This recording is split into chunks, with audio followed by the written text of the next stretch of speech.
Someone wants to know, is the coming of Jesus soon? The coming of Jesus Christ in the air may be any day. The coming of Jesus Christ with the saints back to the earth cannot possibly be any day, and cannot be until after at least 7 years' reign of the Antichrist, and that long at least after the rapture of the church. Now, I don't know what coming you refer to. So many times people do not know the distinction between the rapture of the church and the second coming of Christ.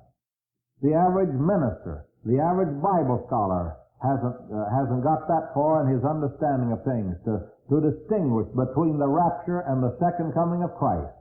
I know all my life I've heard ministers speak of the second coming of Christ, and they'll tell us this thing and that thing and the other thing must take place before the second coming of Christ, and then generally they'll close the meeting but warning us that it may take place tonight. And I often wondered, how in the world could all those things take place right tonight before we even leave this meeting?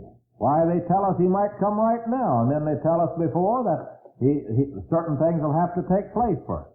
Well, the trouble with those men, they didn't make a clear distinction between the rapture and the second coming of Christ. And I want to make that distinction clear to you. Won't hurt to even repeat sometimes until you get these things straightened out. The rapture is the time he comes for the saints. That's before the tribulation. That is not the second coming of Christ or any part of the second coming of Christ. That's the time he comes for the saints, to take the saints to heaven. And the second coming of Christ is the second time he comes from heaven to land on this earth, to actually come to this earth visibly, to live here, to fulfill another mission. And that's when he comes with the saints, and that's after the tribulation period and not before. The rapture is before, the second coming of Christ is after.